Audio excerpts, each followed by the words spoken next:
السلام عليكم ورحمة الله تعالى وبركاته. بسم الله الحمد لله والصلاة والسلام على أشرف المرسلين وعلى آله وصحبه أجمعين. ഏറ്റവും ബഹുമാനവും ആദരവും നിറഞ്ഞ ഉസ്താദന്മാർ, നല്ലവരായ നാട്ടുകാർ, മുതഹല്ലിം സുഹൃത്തുക്കളെ, ലോകപ്രവാചകൻ മുത്ത് മുഹമ്മദ് മുസ്തഫ സല്ലല്ലാഹു അലൈഹി വസല്ലമ തങ്ങളുടെ ജന്മം കൊണ്ട് അനുഗ്രഹീതമായ ഈ മാസത്തിൽ അവിടുത്തെ ശൈലികളെയും അവിടുത്തെ ജീവിത രീതികളെയും കുറിച്ച് അല്പം നിങ്ങളോട് പറയാൻ ഞാൻ ആഗ്രഹിക്കുന്നു.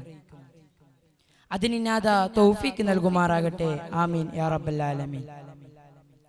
പുണ്യങ്ങളുടെ പൂനിലാവായ മുത്തു നബി സല്ലല്ലാഹു അലൈഹി വസല്ലമ തങ്ങൾ എക്കാലത്തും അനുഗ്രഹീതമാണ്. അവിടുത്തെ ദേഹവും ദർശനവും സ്പർശനവും എല്ലാം അനുഗ്രഹീതമാണ്. സ്നേഹം ചോർന്നു പോകുന്ന ഇക്കാലത്ത് തിരുനബി സല്ലല്ലാഹു അലൈഹി വസല്ലമ തങ്ങളിലേക്ക് തിരിഞ്ഞു നടക്കേണ്ടതുണ്ട്. ഭൂമിയിലുള്ളവരോട് കരുണ പുലർത്താനാണ് തിരുനബി സല്ലല്ലാഹു അലൈഹി വസല്ലമ തങ്ങൾ നമുക്ക് പഠിപ്പിച്ചു തന്നത്.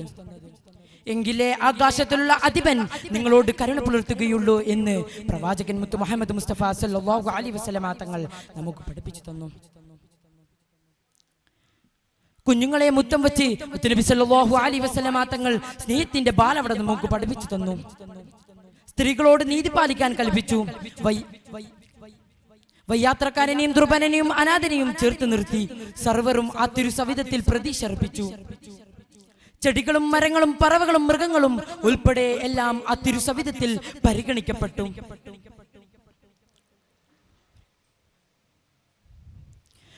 നബി സല്ലല്ലാഹു അലൈഹി വസല്ലമ തങ്ങൾ മനുഷ്യന്മാരോട് മാത്രമല്ല, പക്ഷികളോടും മൃഗങ്ങളോടും എല്ലാ ജന്തുജാലങ്ങളോടും കരുണ പുലർത്തിയിട്ടുണ്ട്. അനാവശ്യമായി പ്രകൃതിയെ നശിപ്പിക്കരുതേ, മരങ്ങളെ മുറിച്ചു മാറ്റരുതേ, ചെറിയ ജന്തുക്കളെ പോലും കൊന്നു കളയരുതേ, അത് കടിയുറുമ്പാണെങ്കിലും പോലും അതിനെ തീ വെച്ച് നശിപ്പിക്കരുതേ, മാതാവിനോട് ചേർന്നൊരു വാക്ക് പോലും പറയരുതേ. ഇങ്ങനെ സ്നേഹത്തിന്റെ 1000 ഉപദേശങ്ങൾ മാനവ സമുദായത്തിന് വേണ്ടി തിരുനബി സല്ലല്ലാഹു അലൈഹി വസല്ലമ തങ്ങൾ സമ്മാനിച്ചു. ശത്രുക്കളോട് പോലും കരുണയോടാണ് പെരുമാറിയത്. ഹിജ്റ 5-ാം വർഷം മക്കയിൽ മഴ നിലഞ്ഞ് ശക്തമായ ക്ഷാമം ബാധിച്ച സമൂഹം മുത്തുനബി സല്ലല്ലാഹു അലൈഹി വസല്ലമ തങ്ങളെ വധിക്കാനും നാടുകടത്താനും ശ്രമിച്ചവർ ആകെ പട്ടിണിയിലായ സമൂഹം.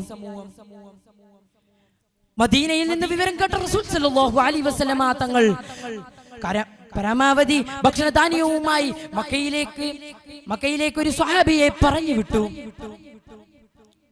ആ ഭക്ഷണധാന്യങ്ങൾ മക്കയിൽ പട്ടിണി കഴിയുന്നവർക്ക് വിതരണം ചെയ്യാനുള്ളതാണ്. അബ്ദുല്ലാ ഇബ്നു ഉമയ്യ റളിയല്ലാഹു അൻഹു ഈ ഭക്ഷണധാന്യവുമായി മക്കയിലേക്ക് ചെല്ലുകയും മക്കയിൽ നിന്ന് ഈ ഭക്ഷണധാന്യങ്ങൾ അബൂ സുഫിയാനിന്റെ കയ്യിൽ ഏൽപ്പിക്കുകയാണ്. കൂടി ശത്രുപക്ഷത്ത് നിൽക്കുമ്പോഴും അവരെ പോലും ഒരു പ്രതിസന്ധി ഘട്ടത്തിൽ സ്നേഹിച്ച റസൂൽ സല്ലല്ലാഹു അലൈഹി വസല്ലമ തങ്ങൾ നമ്മുടെ ജീവിതത്തിൽ മാതൃകയാകണം. സ്നേഹം നമ്മുടെ ജീവിതത്തിന്റെ ഭാഗങ്ങളാകണം. ഇത്രയും പറഞ്ഞുകൊണ്ട് എന്റെ വാക്കുകൾക്ക് വിട. വആഖിറു ദഅവാനാ അനിൽ ഹംദുലില്ലാഹി റബ്ബിൽ ആലമീൻ. അസ്സലാമു അലൈക്കും വറഹ്മത്തുള്ളാഹി തആല വബറകാതുഹു.